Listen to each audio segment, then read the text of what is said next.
آج جو منیر اور اس کے مضافات کا جو ماحول ہے، یہ جو سیلاب آیا، یہ اللہ کی طرف سے تنبیہ بھی ہے، آزمائش بھی ہے اور انذار بھی ہے۔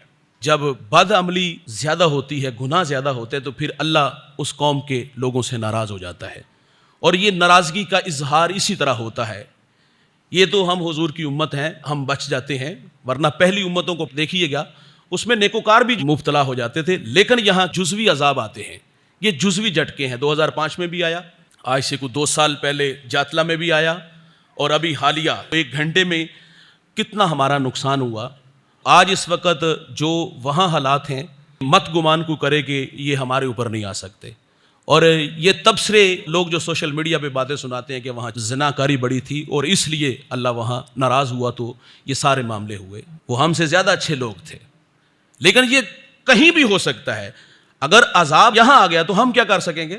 تو اس لیے ہمیں بھی ہر وقت تیاری کر کے رکھنی چاہیے اپنی آخرت کے لیے۔ اور اس موقع پر جو کرنے والے ہمارے کام تھے، وہ ان لوگوں کے ساتھ اظہار محبت، اظہار ہمدردی تھی، کہ ہم ان لوگوں کی دل جوئی کرتے، مرہم پٹی رکھتے، نہ کہ ہم کہتے کہ تمہاری کرتوتوں کی وجہ سے تمہارے اوپر عذاب آیا۔ تو یہ سوال تو ہم سے بھی ہو سکتا ہے نا بھائی، بغور ہم دیکھیں تو ہمارے بھی اعمال اگر دیکھے جائیں تو کوئی اتنے اچھے نہیں، مسجد یہاں بھی ویران ہے، جمعے کے اجتماع میں کتنے لوگ آتے ہیں۔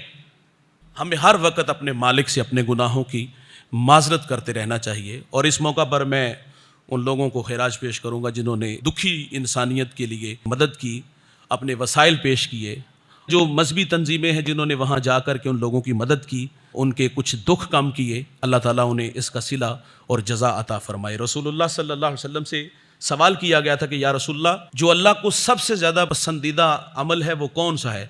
تو میرے نبی نے 5 امور کی طرف اپنی امت کی توجہ دلائی۔ ایک فرمایا کہ کسی کے دل میں خوشی پیدا کرنا، مشکل وقت میں ان کی ڈھارس بندانا، ان کے دکھ کم کر دینا، کہ آپ کی وجہ سے کسی کی لبوں پہ مسکراہٹ آ جائے۔ اس وقت تو وہ بیچارے بڑے دکھی، کھلے آسمان تلے وہ اللہ کی مدد کو پکار رہے ہیں، اور اگر اس مشکل وقت میں ہم ان کے ساتھ کھڑے ہو جائیں، ان کی دل جوئی کریں۔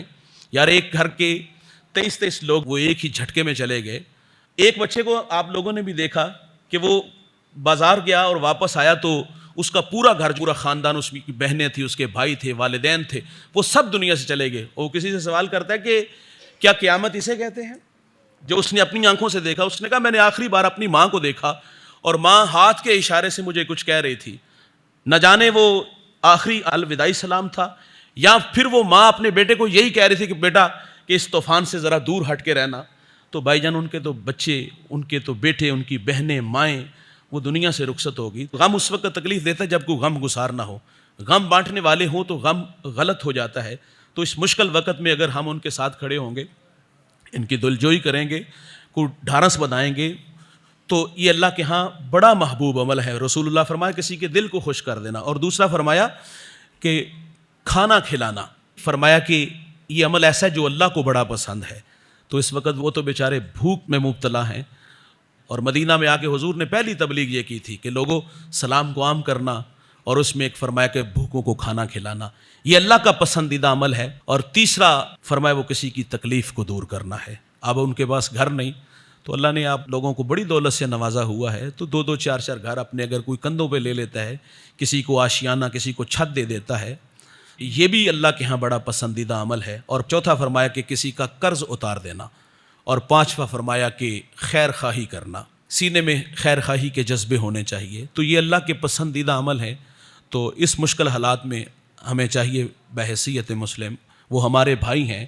میرے نبی تو مدینہ میں آتے ہیں اور آتے ہی رشتہ مواخات قائم کیا۔ مکے سے آنے والے لوگ تو تن پہ صرف جو لباس تھا وہی لے کے آئے تھے، نہ ان کے پاس گھر تھے، نہ ان کے پاس باغات تھے، نہ ان کے پاس اور کچھ تھا۔ جب یہ لوگ مکہ سے مدینہ آئے تو میرے نبی نے ایک دوسرے کا بھائی بنایا، اور انہوں نے ایسی مثال قائم کی، رہتی دنیا میں اس کی مثال نہیں ملتی۔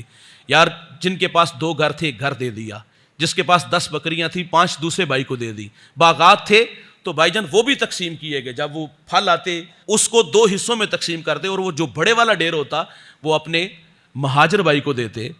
تو مشکل وقت میں ایک دوسرے کے ساتھ کھڑا ہونا یہ بہت بڑی دولت ہے، اور اللہ تعالیٰ نے انسان کو انسان کے لیے بنایا ہے۔ ان کے پاس چھت نہیں، کھانا نہیں، لباس نہیں، تو ہم حضور کے امتی ہیں، اور اگر حضور کی محبت چاہیے، حضور کا قرب چاہیے، تو بھائی حضور کی امت سے محبت کیا کرو۔ اور میرے نبی فرماتے وہ میری امت سے نہیں جس کے سینے میں میری امت کا درد نہیں۔ حضرت عیسیٰ علیہ السلام نے کسی سے پوچھا کہ تمہارا پیشہ کیا؟ کہا زہد و عبادت۔ تو کہا کفالت کون کرتا ہے؟ کہا میرا بھائی۔ فرمایا وہ تجھ سے بڑا عابد ہے۔ بڑے وہی ہیں بھائی جو کسی کی مدد کرتے ہیں۔ تو اللہ تعالیٰ سے دعا ہے اللہ ہمیں اس مشکل وقت میں اپنے ان بھائیوں کی مدد کرنے کی توفیق عطا فرمائے۔